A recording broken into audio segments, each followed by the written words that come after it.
Video చూసేటటువంటి మిత్రులందరికీ నమస్తే. ఎవరైతే మన యొక్క ఛానల్లో కొత్తగా వస్తున్నారో ఛానల్ను సబ్స్క్రైబ్ చేసుకోండి. వీడియో కనుక నచ్చితే లైక్ చేయండి, షేర్ చేయండి.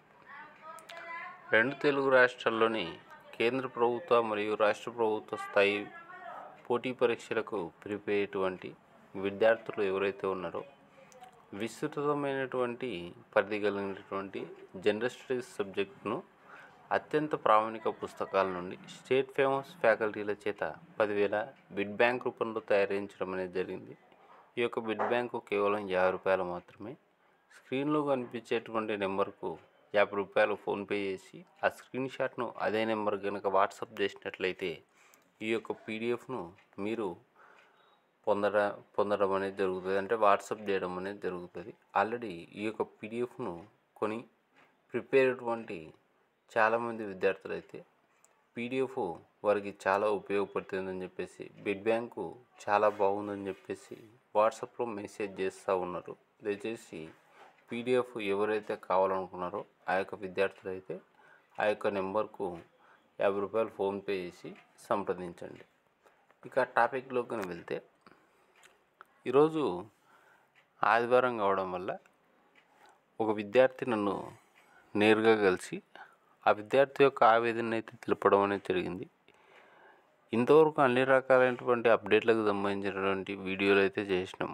అంటే ఎటువంటి అప్డేట్లు, కోర్టు అప్డేట్లు అయి ఉండొచ్చు, మార్కుల ఇష్యూ అప్డేట్లు అయి ఉండొచ్చు, ఈవెంట్స్ అప్డేట్లు అయి ఉండొచ్చు, లేదా ఆఖరికి కట్ ఆఫ్ల మీద కూడా వీడియోలు చేశాం. కానీ ఒక అభ్యర్థి నేరుగా కలిసి ఆ అభ్యర్థి యొక్క ఆవేదన మీద వీడియోని చేయాల్సినటువంటి అవసరం అయితే ఈరోజు ఏర్పడింది. అంటే ఈ ఒక విద్యార్థికి సంబంధించిందిగా ఇది కొన్ని లక్షల మంది ఇలాంటి వాళ్ళు ఉండి ఉండొచ్చు. సో మ్యాటర్లకు కనుక వెళ్తే ఒక ప్రైవేట్ జాబ్ చేసేటువంటి ఓసీ అభ్యర్థి, అంటే అబ్బాయి ఓసీ కేటగిరీ కిందకి వస్తాడు. ఆ అభ్యర్థి ఈ రోజుతో ఆ అబ్బాయి యొక్క వయసు 30 సంవత్సరాలు దాటిపోయింది. అంటే సో ఆ అబ్బాయి యొక్క వయసు వచ్చేసరికి 30 సంవత్సరాలు దాటిపోయింది. ఆ అబ్బాయి కేటగిరీ వచ్చేసరికి ఓపెన్ కేటగిరీ. సో ఆ అబ్బాయి వచ్చేసరికి ప్రైవేట్ జాబ్ చేస్తూ ఉన్నాడు. నేరుగా కలిసి ఆ అబ్బాయి చెప్పినటువంటి విషయం ఏంటంటే, సార్ నాలాంటి వాళ్ళు కొన్ని లక్షల మంది ఉన్నారు, మాకు విద్యార్హతలు ఉన్నాయి, శారీరక ప్రమాణాలు ఉన్నాయి, కొంతమంది ప్రిలిమ్స్ పాస్ అయిన వాళ్ళు ఉన్నారు, కొంతమంది ప్రిలిమ్స్ పాస్ కాని వాళ్ళు ఉన్నారు.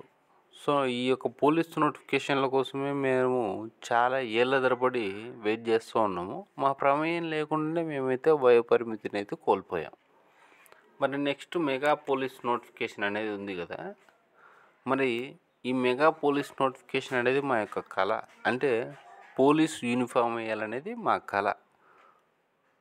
సో అది మా కళ్ళ ముందర కనపడినప్పుడు ఇది కళే, మా కళను నిజం చేసుకోవడానికైతే కష్టపడతాం. కానీ మేము కనేటువంటి కళగానే మిగిలిపోతుంది కదా అని చెప్పేసి అబ్బాయి అయితే చాలా బాధపడ్డాడు.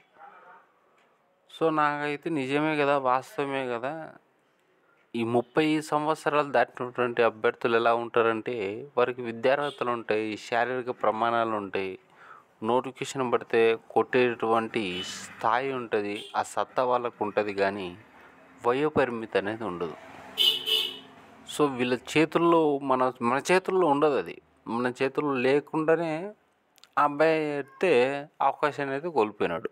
మరి అలాంటి వాళ్ళు కొన్ని లక్షల మంది ఉంటారు.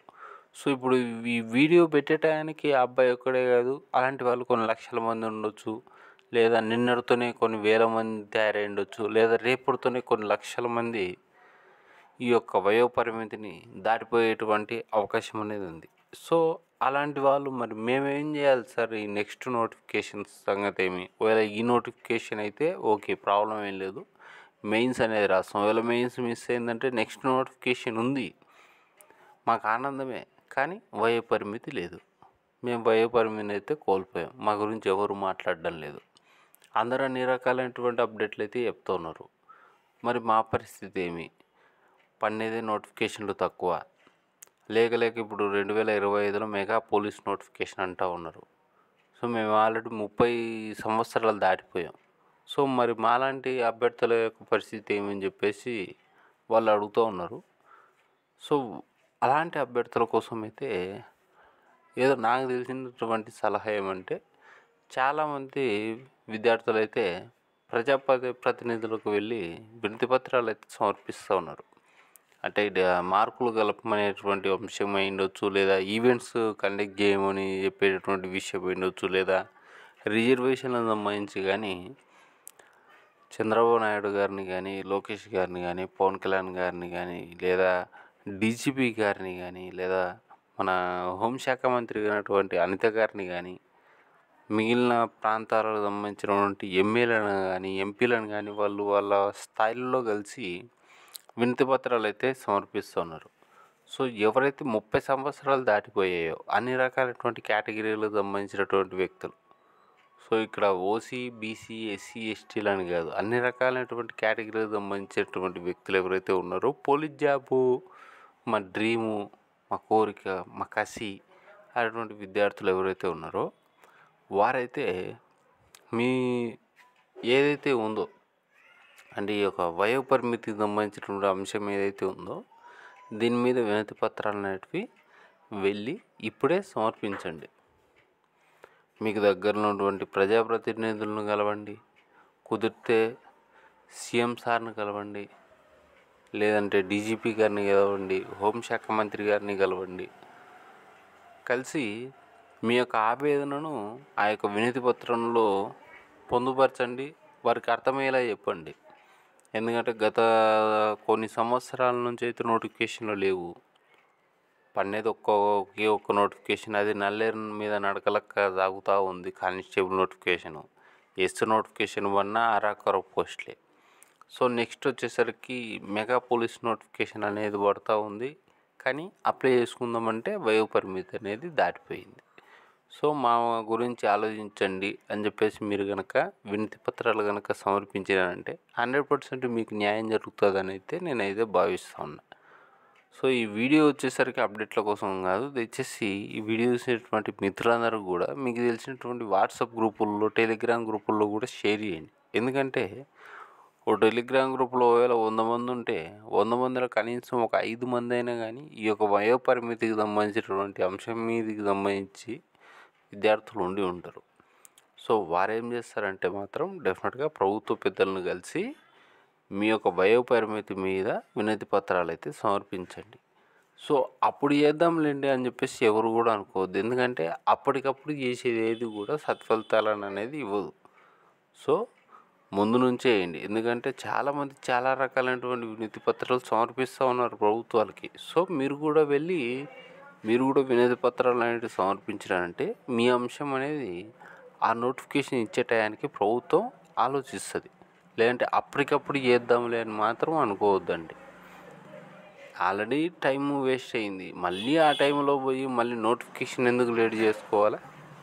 కాబట్టి ఎవరైతే 30 సంవత్సరాలు దాటిపోయి ఉంటుందో వయో పరిమితి మీకు తెలియకుండానే మీ యొక్క కళ దూరం అయ్యేటువంటి అవకాశం అనేది ఉందని చెప్పేసి భావిస్తూ ఉన్నారో, సో వారైతే మాత్రం డెఫినెట్గా వయో పరిమితిని పెంచాలి నెక్స్ట్ నోటిఫికేషన్లో అని చెప్పేసి వినతి పత్రాలు కనుక ప్రభుత్వ పెద్దలకు కనుక ఇచ్చినట్లయితే డెఫినెట్గా మీకు ఏదైనా సానుకూలమైనటువంటి పరిష్కారం లభిస్తుందని అయితే నేనైతే భావిస్తూ ఉన్నా. సో 30 సంవత్సరాలు దాటినటువంటి అభ్యర్థులు ఎవరైనా ఉంటే దయచేసి ఈ యొక్క వీడియో కింద మీ యొక్క కామెంట్లు అనేటివి తెలియజేయండి. ఎవరు కూడా బ్యాడ్ కామెంట్స్ అనేది చేయొద్దండి. ఎందుకంటే ఇప్పుడు వచ్చి ఓ స్టూడెంట్ కలవడం వల్ల ఈ యొక్క వీడియో చేయడం అనేది జరిగింది. ఈ యొక్క వీడియో వచ్చేసరికి వ్యూస్ కోసం చేయట్లేదు. మన ఛానల్ ఎప్పుడు కూడా వ్యూస్ కోసం ఏది చేయట్లేదు, ఉన్న వాస్తవాలను మాత్రమే మనం చెప్తా ఉన్నాం బయటికి. సో ఎవరైతే 30 సంవత్సరాలు దాటిపోయాయో వారు ఎటువంటి టెన్షన్ పడాల్సినటువంటి అవసరం లేదు. ఈ యొక్క 6 నెలల్లో పడేటువంటి అన్ని రకాలైనటువంటి గవర్నమెంట్ జాబ్స్కు ప్రిపేర్ కండి, ఓకేనా? ఏది వదిలిపెట్టదు. ఎందుకంటే 30 సంవత్సరాలు పడినటువంటి విద్యార్థులకు వచ్చేసరికి తల్లిదండ్రుల నుంచి ఆర్థికపరమైనటువంటి